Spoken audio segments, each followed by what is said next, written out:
রাম রাম বন্ধুরা, আপনারা কেমন আছেন অবশ্যই কিন্তু কমেন্টে জানাতে পারেন। তো দেখুন বন্ধুরা, কাকদ্বীপের সূর্যনগরে এমন একটি ঘটনা ঘটেছে যে ঘটনার পর আবারও সাধারণ মানুষ প্রশ্ন করতে শুরু করেছে যে এটাই কি মাননীয় মুখ্যমন্ত্রীর স্বপ্নের বাংলা?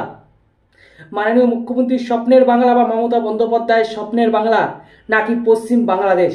তো কি ঘটেছে কাকদ্বীপের সূর্যনগরে, তার আগে একটু আপনাদের বলে দিই। এতদিন পর্যন্ত আপনারা দেখছিলেন যে বিজেপির নেতা মন্ত্রীদের উপর আক্রমণ হচ্ছে এবং দুষ্কৃতীরা আক্রমণ করছে, তাদের কনভয় ভেঙে দিচ্ছে, গাড়ি ভেঙে দিচ্ছে, তাদেরকে মেরে মুখ টুক ফাটিয়ে দিচ্ছে।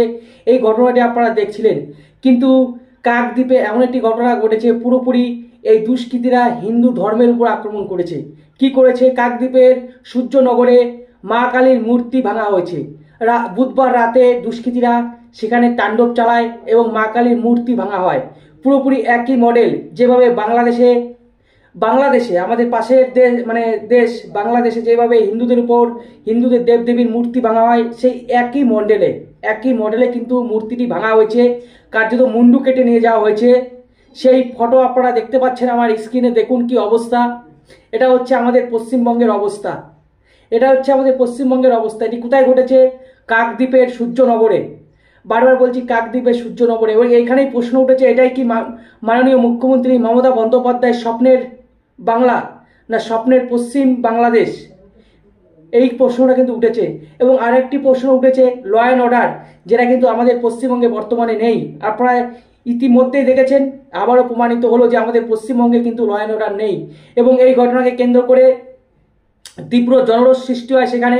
এবং পুলিশের ভূমিকা নিয়ে আমি খুব আনন্দিত। এত সুন্দর পুলিশ, সত্যি পশ্চিমবঙ্গের পুলিশ খুব মানে স্যালুট। কেন স্যালুট? কার্যত এই ঘটনার পর কাকদ্বীপের সাধারণ মানুষ, তারা ওই মূর্তিটিকে রাস্তায় নামিয়ে পথ অবরোধ করতে শুরু করে এবং আন্দোলন করতে শুরু করে এবং তাদের উপর লাঠিচার্জ করে এবং মূর্তিটিকে মানে পিজন ভ্যামে তোলা হয়। ভাবতে পারছেন? মা কালীর মূর্তিটিকে, ভাঙা মূর্তিটিকে পিঞ্জক ভ্যামে তোলা হয়। আপনারা সেই ভিডিও আমি দেখাবো। পিজন ভ্যামে তোলা হয়। পিজন ভ্যামে কাদের তোলা হয় বন্ধুরা? বিরোধীদের। কাদেরকে তোলা হয়? বিরোধী নেতাদের। আপনারা সকলেই জানেন। তাহলে তৃণমূল সরকার বা তৃণমূল পার্টি বা রাজ্য সরকার কি প্রমাণিত করতে চাইছে? যে মা কালীও কি আজকে বিজেপির মতন বিরোধী হয়ে গেলেন পশ্চিমবঙ্গের? তাই কি কার্যত পিজম ভ্যামে তোলা হলো, মনে হচ্ছিল মা কালীকে অ্যারেস্ট করা হলো পশ্চিমবঙ্গের পুলিশের দ্বারা। সেই ভিডিও আমি দেখাবো। আর এটা নিয়ে কিন্তু ভাই দ্বন্দ্ব শুরু হয়েছে এবং বিজেপি এবং আরএসএস রাস্তায় নেমে পড়েছে। কারণ এটা এখানে প্রশ্ন তুলেছে যে পশ্চিমবঙ্গের আইন শৃঙ্খলা কোথায়? কার্যত দুষ্কৃতীরা তাণ্ডব চালাচ্ছে এবং এটিকে অনেকে আবার দেখছে তৃণমূলের বা মাননীয় মুখ্যমন্ত্রী মমতা বন্দ্যোপাধ্যায়ের তোষণ নীতির ফল। কারণ মাননীয় মুখ্যমন্ত্রী এতটাই তোষণ নীতি করেছে, যার ফলে এই ঘটনাগুলি ঘটছে। এবং কার্যত এই ঘটনাগুলি যখন ঘটছে তখন দুষ্কৃতীদের গ্রেপ্তার হচ্ছে কিনা সেটা বড় কথা নয়, কিন্তু গ্রেপ্তার হওয়ার পরেও ছাড়া পেয়ে যাচ্ছে। তাদেরকে সেই রকম কোনো কার্যত সাজা দিতে পারছে না আমাদের রাজ্য সরকার বা পুলিশ প্রশাসন, যার ফলে তারা কিন্তু আজকে মাথায় উঠে নাচছে। এতদিন পর্যন্ত দেখছিলাম বিজেপির নেতা মন্ত্রীদের উপর আক্রমণ হচ্ছে, এখন দেখছি কার্যত হিন্দু ধর্মের উপর আক্রমণ করছে এই দুষ্কৃতীরা। ভাবতে পারছেন পশ্চিমবঙ্গটা ঠিক কোন দিকে যাচ্ছে? আস্তে আস্তে পশ্চিমবঙ্গটা কি ঠিক ওই অভিষেক বন্দ্যোপাধ্যায় যেভাবে জয় বাংলা বলে, সেইভাবে কি এই তৃণমূল পার্টি এবং তৃণমূল পার্টির আরও যে সমস্ত নেতা মন্ত্রীরা আছে, তারা কি সবাই পশ্চিম বাংলাদেশ বানানোর একটা চেষ্টা করছে? আর এখানে কিন্তু বিরোধীরা বলতে শুরু করেছে যে দেখুন, 356 ধারা জারি হোক আর না হোক, 355 ধারা জারি হতেই হবে। এবার 355 ধারা জারি কি? 355 ধারা জারি হলে সমস্ত আইন শৃঙ্খলার দেখভাল কেন্দ্র সরকারের হাতে পৌঁছাবে বা রাষ্ট্রপতির হাতেও পৌঁছাতে পারে, কেন্দ্র সরকারের হাতে পৌঁছাবে। তো এই দাবিটা কিন্তু উঠছে যে 356 ধারা জারি হোক আর না হোক, ল অ্যান্ড অর্ডার যেহেতু ভেঙে পড়েছে, দেখতে পাচ্ছেন কি অবস্থা হয়েছে। কি অবস্থা সেই ভিডিও আমি দেখাবো, আপনাদের সামনে রাখবো। আর এখানেই কিন্তু বিরোধীরা ভাই একসঙ্গে আক্রমণ করতে শুরু করেছে যে অন্ততপক্ষে 355 ধারা জারি হোক। 355 ধারা জারি হলে যিনি পুলিশ মন্ত্রী আছেন, আপনারা সকলে জানেন পশ্চিমবঙ্গের যিনি পুলিশ মন্ত্রী, তার নাম হচ্ছে আর কেউ নয়, আমাদের মাননীয় মুখ্যমন্ত্রী মমতা বন্দ্যোপাধ্যায়। তার কাছ থেকে সমস্ত দায়িত্বভার কেন্দ্রীয় সরকার গ্রহণ করবে। আর এটাই কিন্তু দাবিটা তুলছে যে 356 ধারা হোক আর না হোক, 355 ধারা যেন জারি হয়। কারণ অন্ততপক্ষে যারা দুষ্কৃতী তাদেরকে তো ভাই ধরা হোক, ধরে অ্যাটলিস্ট কোনো কার্যত কোনো কোনো ইয়ে দেওয়া হোক, সাজা দেওয়া হোক, যাতে এই জিনিসগুলো না হয় যে উত্তরপ্রদেশে দেওয়া হয়। কিন্তু আমাদের রাজ্যে এটা ছাড়, আমাদের রাজ্যে ছাড়। এবং কেউ কেউ আবার মনে করছে যে এসআইআর হবে, সেই এসআইআর ফলে এই দুষ্কৃতীদের মাথা খারাপ হয়ে গেছে, তারা ঠিক কি করবে, কখন কি করবে কিছু খুঁজে পাচ্ছে না। এবং কারা এই দুষ্কৃতী আমরা সকলেই জানি, আমি আর নতুন করে কি বলবো, কারা এই দুষ্কৃতী আমরা সকলেই জানি। কারণ কাকদ্বীপ আপনারা বুঝতেই পারছেন কোথায়, দক্ষিণ 24 পরগনা যত সম্ভব কাকদ্বীপ অঞ্চল এবং পুরোপুরি বর্ডার লাগোয়া যত সম্ভব কাকদ্বীপ। আপনারা জানেন সুন্দরবন এলাকা, এবং সুন্দরবন ঠিক ওই বাংলাদেশের বর্ডারের সঙ্গে সঙ্গেই বুঝতেই পারছেন কাদের কথা আমি বলছি। তো তারা ঠিক বুঝতে পেরে তারা ঠিক খুঁজে পাচ্ছে না তারা এখন কি করবে কার্যত। কারণ এসআইআর হবে আপনারা বুঝতেই পারছেন। কারণ যে খবর সেটা হচ্ছে নির্বাচন কমিশন কিন্তু 500 জন বিওকে তলব করেছে, আপনারা নোটিশ পাঠিয়েছে, আপনারা শুনেছেন, সেই খবর দেখেছেন। কার্যত তারপর থেকে কিন্তু এইসব শুরু হয়েছে। মানে এই সমস্ত লোকদের, অবৈধ লোকদের বা দুষ্কৃতীদের মাথা খারাপ হয়ে গেছে। কখনো বিজেপির নেতাদের উপর আক্রমণ করছে, কখনো হিন্দু ধর্মের দেবদেবীর উপর আক্রমণ করছে। আর এইখানটায় কিন্তু প্রশ্ন উঠেছে যে পশ্চিমবঙ্গ ঠিক কী হচ্ছে। দেখুন ছোট্ট করে একবার ভিডিওটা দেখে নিন।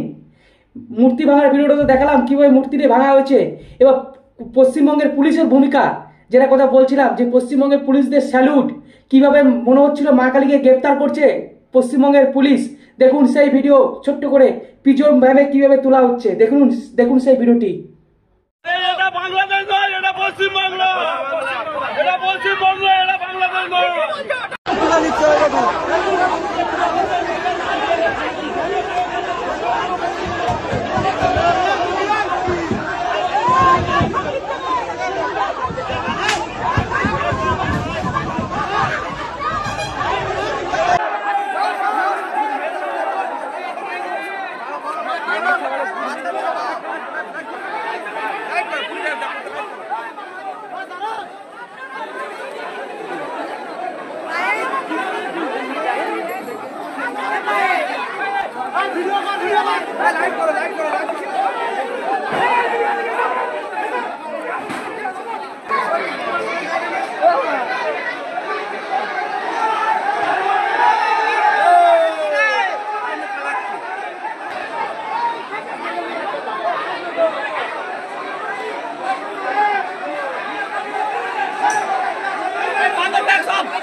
তো আপনারা দেখতে পেলেন সেই ভিডিও, পিছম ভ্যানে তোলা হচ্ছিল। ভাই পিছম ভ্যানে কাদেরকে তোলা হয়? পিছম ভ্যানে কাদেরকে তোলা হয় আপনারা অবশ্যই কমেন্টে জানাবেন। তাহলে কি বোঝাতে চাইছেন মাননীয় মুখ্যমন্ত্রী বা তৃণমূল পার্টি বা রাজ্য সরকার, যে মা কালীও কি আজকে তাদের বিরোধী হয়ে গেল? মা কালীও কি আজকে বিরোধী হয়ে গেল? এই প্রশ্ন কিন্তু উঠেছে বন্ধুরা। এবং যখন সাধারণ মানুষ ওইখানে রাস্তা অবরোধ করছিল তখন তাদের উপর একটু ঠান্ডা লাঠিচার্জ করে। অবশ্য এ নিয়ে কিন্তু রাজনীতি শুরু হয়েছে, বিজেপি রাস্তায় নেমেছে, তার সঙ্গে আরএসএসও রাস্তায় নেমেছে, এবং যত হিন্দু সংগঠন আছে সবাই কিন্তু রাস্তায় নেমেছে। রাস্তায় নামতে বাধ্য হচ্ছে, কারণ যেভাবে মাননীয় মুখ্যমন্ত্রী তোষণ নীতি করছে, সেই তোষণ নীতির ফলে আজকে এই ঘটনাটি ঘটেছে। দেখুন এতদিন পর্যন্ত কেউ কিছু বলেনি, কারণ বিজেপির নেতাদের উপর আক্রমণ হচ্ছিল, কিন্তু কার্যত এখন দেখা যাচ্ছে যে হিন্দু ধর্মের উপর আক্রমণ হচ্ছে। এটা কি মেনে নেওয়া যায়? পশ্চিমবঙ্গের মতন জায়গায় হিন্দু ধর্মের উপর আক্রমণ হচ্ছে, এটা কি মেনে নেওয়া যায়? এবং আমি যখন এই ভিডিওটি তৈরি করছি এখনও পর্যন্ত একজনও কিন্তু অ্যারেস্ট হয়নি, কিন্তু অ্যারেস্ট হলেন কে? মা কালী। এই হচ্ছে আমাদের পশ্চিমবঙ্গ। এবং আবার যারা বাঙালি হিন্দুরা আছেন 2026-এ ভাবছেন লক্ষ্মী ভাণ্ডার পাবো, তার জন্য আবার ভোটটা দেবো, তাহলে আবারও এরকমই ঘটবে। এবং 2026-এ যদি এই তৃণমূল সরকার যদি ফিরে আসে, তাহলে আমার সন্দেহ আছে যে পশ্চিমবঙ্গে হিন্দুগুলো ঠিকঠাক থাকবে কিনা, আমার একটু সন্দেহ আছে। অবশ্য আপনারা কমেন্টে জানান যে মাননীয় মুখ্যমন্ত্রী নিজের ঘরে তো কালী পুজো করলেন, নিজের ঘরে তো জাঁকজমক করে কালী পুজোটি করলেন, কিন্তু একটি কাকদ্বীপে সূর্যনগরে সেখানে কালী পুজো হলো না, সেই ড্রাইভার কে নেবে? অবশ্যই কমেন্টে জানার বন্ধুরা। এই হলো আমাদের পশ্চিমবঙ্গের বর্তমান অবস্থা, বর্তমান পরিস্থিতি, এবং আমাদের পশ্চিমবঙ্গের ল অ্যান্ড অর্ডার পুরোপুরি ধূলিসাৎ হয়ে গেছে। যেভাবে কোম্পানিগুলো ধূলিসাৎ, সেভাবে আমাদের আইন শৃঙ্খলা, আইন ব্যবস্থাও ধূলিসাৎ হয়ে গেছে। তাই আজকে দুষ্কৃতীরা এইভাবে তাণ্ডব চালাতে পারছে, এইভাবে তাণ্ডব চালাতে পারছে। দেখা যাক এখন পুলিশ কি ভূমিকা পালন করে। অবশ্য পুলিশ বলেছে যে কঠোর শাস্তি দেবো। এখনো যদিও কাউকে ধরতে পারেনি, জানি না ধরতে পারবে কবে। দেখা যাক কি ব্যবস্থা নেওয়া হয়। অবশ্য আপনারা কমেন্টে জানান যে 2026-এ আবার কি এই ভুলটা করবেন, যে ভুলটা এখন আপনারা করছেন 2011 সাল থেকে। এই ভুলটা যদি আবার যদি মনে হয় যে আপনারা করবেন, তাহলে করতে পারেন 2026-এ, শুধুমাত্র লক্ষ্মী ভাণ্ডারের লোভে পড়ে, লক্ষ্মী ভাণ্ডারের লোভে পড়ে করতে পারেন। নাম রাখা হয়েছে লক্ষ্মীর ভাণ্ডার, এদিকে মা কালীর মূর্তি ভেঙে দেওয়া হচ্ছে। নাম রাখা হয়েছে লক্ষ্মী ভাণ্ডার, এদিকে যত মেডিকেল কলেজ আছে সমস্ত মেডিকেল কলেজে লক্ষ্মীদের ধরে ধরে রেপ করা হচ্ছে, ধর্ষণ করা হচ্ছে। এই হচ্ছে আমাদের পশ্চিমবঙ্গের বর্তমান অবস্থা। এর জন্য দায়ী কারা? এর জন্য দায়ী হচ্ছে আমরা, সাধারণ মানুষ, সাধারণ জনগণ, যারা লক্ষ্মী ভাণ্ডারের লোভে পড়ে ভোটটা দেয় তৃণমূলকে। তো রাখছি বন্ধুরা, ভালো থাকুন, সুস্থ থাকুন, রাম রাম, ভারত মাতাকে জয়, বন্দে মাতরম, জয় শ্রীরাম।